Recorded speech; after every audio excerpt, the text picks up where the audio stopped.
Hey up guys, and welcome back to On The Line with DJ Insider. Today we have a very exciting guest, Mr. Brian Fantana. Thanks for having me. How you going, bro? I'm very well. For anyone that doesn't know, Brian is a legend of a DJ.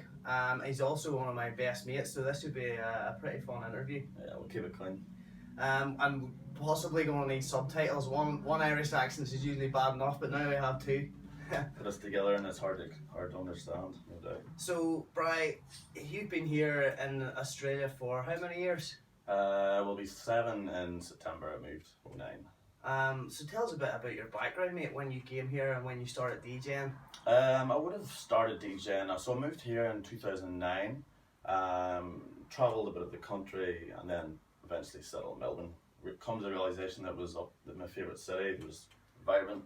The music, everything about it, I loved it. So I ended up settling down here. Got friends with the guy who you know as well, Jimmy. Yes. English friend of ours. I started working with him and eventually moved in with him, and he had a set of Technics 1210 turntables. And I just used to watch him at the weekend, and I thought this was blowing me away. You know what I mean? I really wanted watching his passion. Inspired. Watching his passion just instantly give me a click, and I just had to learn. So yeah, then every day I was just in there, just on his records, just learning and learning. Obviously it was very frustrating at the start, but then through maybe 6 months, then I was finally starting to get it. And then yeah, it was just slowly take along until then got a gig in a bar in St Kilda. It was a really good learning curve for me. Just like the old days. Yeah, it was backpackers hostel. I was living in a hostel, and they invited me down to play, and ended up playing there for about a year. And yeah, it was a great learning curve for me because I was basically still learning at the time, and to be able to just be thrown in at the deep end, and you know, obviously you make mistakes out, but it builds your confidence. You learn from it. So I did that for about a year. That was great, and then yeah, I just made the decision. I wasn't enjoying the music I was playing there. You know, you're playing to a crowd that aren't there for the music. Yeah. And it was really frustrating. So I decided I was just going to quit it, and then just start from scratch. Just go and start networking and look at the places where I'd want to play. And obviously I had been a Revolver before, and obviously that was just an instant, fell in love with the place, everything about it. So yeah, I just set out from there to try and get somewhere in the scene and try and start playing out. Well, that's became very successful indeed, mate, because you mentioned Revolver there, and that's I'd say you're one of the favourites there now, and also your relationship was Thick as Thieves. Yeah. Tell us about that. So like you say, started going Revolver. I would have been religiously for about 6-7 months. Every Sunday I just wanted to go just in there every week. And then just by a chance then, I think it was October, the opportunity came up. You'd obviously played there a few times. Yeah. The opportunity came up where I could play with you. Obviously Mike, being the biggest legend it is, he teed it up, and we played there, and it was incredible, absolutely incredible. So from there, I think it kind of stemmed from there, getting to know Mike, who's with Thick as Thieves, and then introduced to Damon. And then I played one of their parties. I think it was maybe Christmas a few years ago, 2 or 3 years ago. And from there, just playing the first party, I was hooked. Just the vibe, everything. Was that Anthem, was it? No, it was. It wasn't the time he fell off the. Yeah, it was. It was. Pretty sure it was Rubosonic and Chippenberg. It was about 2 or 3 years ago. And we did that party, and just everything about the party, the way it was ran, how the love everyone had for that party and that brand, the respect behind it. That's just something I wanted to put all my energy into and get behind, because I felt like this is they stand for this. It's not just a party to make money. It's like it's their passion. And they put their every part of their energy into it. You know what I mean? Their love, and it's a family to them. So as soon as I played the first one, I was like, I have to put all my passion into playing these parties and get involved more with it. So. Yeah, that's where that's brought me today. It's really good because you have been there from a few years ago now, and not only have you grown a lot, Thick as Thieves also has, so it must be good to be part of that. Yeah, it's growing every day, and it's an expanding family, and I'm honoured to be a part of it, and it's pretty much one of the pinnacles in the Melbourne scene now with the artists we bring here and the parties that are on. It is, and I'm sure it will continue for a long time. So let's go back to artists there. So you mentioned you got inspired by when you seen your mates DJing, and do you have any musical influence, like DJs or artists that you would have listened to back in the day that also would have influenced you to be playing now? definitely early influences. I remember seeing maybe 5 years ago, seeing like Roger Sanchez, like years ago when he used to make like really good hype. And it was a real relevant sound back then. It was at the peak of the scene. Roger Sanchez and Eric Murillo definitely were up there at that time. More so for their DJing and their music. Their music was awesome, but just I used to watch these guys play, and just the energy that they put in their sets, and it used to just suck the crowd in. And I would just be blown away by it. I would just be in awe standing there watching them for like hours on end, like for 5-6 hour sets, and just be like in absolute awe of the way these guys play. And shouting at them, mate. Oh yeah, I'd be the guy in the middle of the dance floor roaring their names, and if you hear that in a video, it's definitely me. Like, anywhere we went, any club, any big act, we seen Brian would always be like, "Oh Roger, what on Dave?" Yeah, just trying to feed them the energy. That's it. It's brilliant, mate, because I've now heard people shouting that at you, which is so good to see. Like, yeah, oh, it's awesome. Like even obviously playing that, if you hear that, it's just it just gives you a rise, and the energy just builds, and just it drives your set, of course. So yeah. Definitely loved it. Well, that's good to know. Big Sanchez, I believe, is coming back here soon, so maybe you'll go and support him. Yeah, who knows? Like as I say, it's over time. You get more influences, musical. They change. You know what I mean? So it's changing all the time. I'll never forget them guys. But yeah, there's people now in the modern time where, as you say, your styles change and you get new influences. Guys that are changing the scene. Guys that are fresh and doing different things that haven't been done before, and it gets your attention.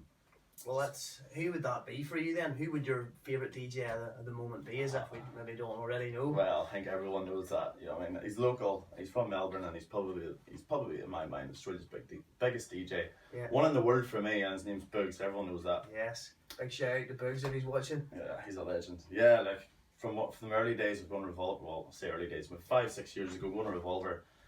In the morning time, the sun would come up, and just seeing what this guy was doing, and he would just suck a crowd in, and he'd be switching from house to techno to hip hop, and I'd never seen a DJ play like that before, and the respect he has with the crowd, and the thing used to blow me away before I knew him, like, and didn't know his persona as much. I used to just, when I was in Revolver and I'd watch him DJ, all I would ever see is a cap and the mustache.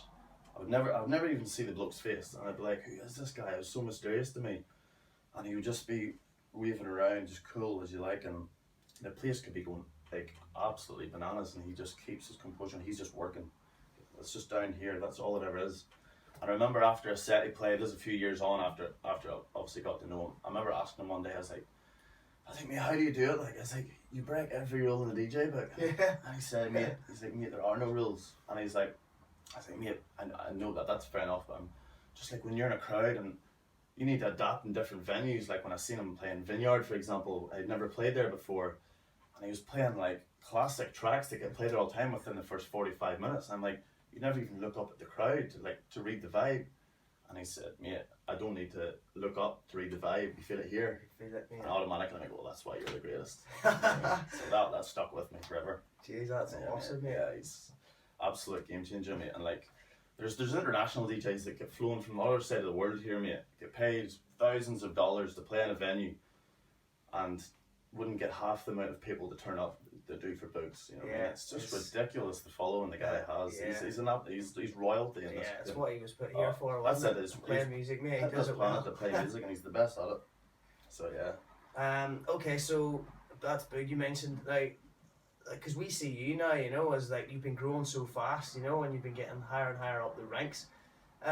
Is there any, like, how have you found it coming from like them early days when you were, you know, starting just playing music and decks to bass to, you know, have you had a lot of fun along the way, or like? Oh yeah, of course, like, amazing journey. Like, what I could say, definitely the highlight of going through, like, as I say, I'm down here in the scene, but I'm working on it, you know what I mean? That's the one thing I'd say to any DJ is, like, you can be where you want to be, but you just got to work harder than any other DJ in the scene. You got to be it. If you want to be involved in a party, you got to be there, and not because you're just showing your face to network and all that blah blah blah. You just got to know you've got the passion to be there, and you got if you say you're going to work harder than anyone else, you'll get anything you want. Anything you want. You just got to say, right, this is what I'm going to do. I'm going to be here. I'm going to play this music. I'm going to find this music that's never been played. And if you consistently do that, you'll get anything you want. It'll never go unnoticed. You just got to be consistent, and that's what I've done. The first 2 to 3 years coming up through the scene, I was out all weekend in every nightclub, 24 hours, and just putting all my effort into it, like body, mind, soul, everything. I just put into it, and then slowly it started coming back. And then because there was times when I was definitely looking at myself and I was thinking, the effort that was like, why am I doing this? You know what I mean? I don't feel I'm getting like what I need to be getting, but I'm just always went back, always just kept pushing and pushing. And that's another good reason why, like the Thick as Thieves thing, because I was starting to get involved with them, and that was a base for me to go back to anytime I doubted myself or doubted what I was doing. I was like, look, I know what I'm doing with these guys, and these guys are see that. Yes. So anytime I did myself, I always brought it back to there and said, look, I'm just gonna keep working, and it'll keep. It doesn't have to happen overnight. That's the thing. You got to be patient in this game, and it took a long time for me to get there. But like, if you just keep being patient and keep consistent, anything will happen. And yeah, that's the recipe I've followed. So. And your enthusiasm, mate. I don't know anyone that's more enthusiastic and passionate as you yourself, mate. Well, that's it. You know what I mean? If you're targeting the right kind of music that you're into, it should be tugging on your heartstrings when you hear it. It should drive you. You know, when you hear it, and especially when you hear music that's evolving and you've never heard this kind of music before, and it just blows me away. I love how in music these days it's like, it's so easy to conform to a sound, but then there's guys out there that are just changing it and bringing out this music that's never even been put out before, and then it's just like, that just keeps keeping you motivated and that's another great thing in Melbourne. We're blessed in this city with the DJs we have locally. Some of the best DJs I've seen have been in this city, and that's probably the biggest ingredient behind each individual success, because the guy next to you is up here. His power of quality is among the best. So if you can't match him, then you will drift away slowly. So it keeps every DJ in the scene on their toes, and that's true. And that's what makes the scene here so perfect. Strong. You know what I mean? And that's it, and so original, because there's so many different groups and different guys doing things out there, and that keeps everyone on their toes, and they know they keep having to push themselves to be able to stay amongst it. Is there anything you can tell us, any stories that you say, like all the work you put in, like, you know, like I think I remember a few, like, of maybe wearing morph suits and putting posters up at like early hours of the morning, like. Yeah, that's it, like the passion early on. I remember, so you obviously know me and yourself, we did this party in St Kilda. We were just finding, we didn't know where to go back then, you know what I mean? We didn't know what clubs to go to, who to speak to, and we were fresh in the scene, so we thought we'd just run our own party purely to play. And when it's funny now, because some people think if they have to like promote a party online or something, it feels like a little bit of effort. I remember when me and you did that party, we were waiting to maybe 2 a.m. and we wake up and we go and put flyers up all over St Kilda. We got these morph suits, and the things you do. We marched down Acknell Street with this big banner of the brand of our party and morph suits with tunes cranking, and like thinking about it now, it makes me laugh so hard. But do you know what? That's what we had to do back then to make it happen. Paid off, mate. You know, that's the beauty about it. That was what we thought we had to do, so that's just the norm. But now looking back, it was hilarious. But that's it. Well, mate, it clearly has paid off. We're coming towards the end now. I just wanted to ask you, you're playing pretty much everywhere in Melbourne now and supporting all the best artists that there is. And you've also been interested in the doof scene over here. You know, is there anywhere else that you would want to play, or is that a scene that you want to get into? Oh yeah, of course. That's for me. That's the next step for me. Like, the clubs are great, and like Revolvers will always be my home. But going to I went to Rainbow Serpent in 2015. Not this one. Last year was my first one, and just going there for the first time, it was like stepping into another universe. I was just like, everyone there was. I'd never seen anyone happier. Everyone was happier. They're so welcoming. The music. And everything around that, it just blew me away. And I've been a few now. Like I've played at Earthcore, which was a lot of fun. Went to Strawberry for the first time last year. Another musically crafted festival. It was, I can't fault it. But yeah, Rainbow's the pinnacle. It's like the festival version of Revolver for me. I look up to it, and it's just up here. It's in the clouds, and that's my target. Like someday down the line when it needs to happen, if I'm fortunate enough to happen, that's the goal. Well, mate, I'm sure if you keep putting your energy on it, it'll be coming sooner than you think. Hopefully, we'll see. Alright, mate, one other thing I think a lot of people are interested in is your name. Okay. Brian Fantana, the man with the banana, Fat Nana. You know, like, tell us about where that came from, because a lot of people know it's referring also to a movie character from Ron Burgundy. So, It's there's not as much thought as people would think. It's actually, you know, more than anyone. I was actually when it was in DJing a bar, and sometimes my name would be up, just my first name, and then it'd be nickname on the banner outside. And I was thinking, oh, I'd like to have sort of an alias, because it wasn't a big thing, but I just thought that would be nice, and just scratching heads. I remember one night me and you were drunk and we were playing in the bar, and you just said, because obviously Anchorman's one of our favourite movies of all time. And you just said it, and the moment it left your lips, I just knew that was it. It made me burst out laughing, but I knew everything about it was just right, you know what I mean? Because it shouldn't be taken too seriously, you know what I mean? It's a laugh. It doesn't have to represent what music you play or anything. It's just a laugh, you know what I mean? There's other guys there that have used the same kind of concept with other names, and it's funny. And then ever since then, it's just stuck. And so it's there for good then. Yeah, well, it's all. That's good. I can't go back now. It's too far gone. Alright mate, I think that's it. I think we've got a few questions I had somewhere. One from Matthew Fisher. He wants to know if you could kill one, marry one, or fuck one of the following: Justin Bieber, Donald Trump, or Harry Potter. I actually answered this in the other day. I said, if you give me them 3 options, I wouldn't take any. I would give the first 2 a sizable bashing, and would probably go out in the session with Harry Potter because he's a legend. Yes, well that sounds pretty good. Alright mate, thanks a million for joining us with On the Line with DJ Inside. Thanks for having me. Legend. Cheers bro. Peace out.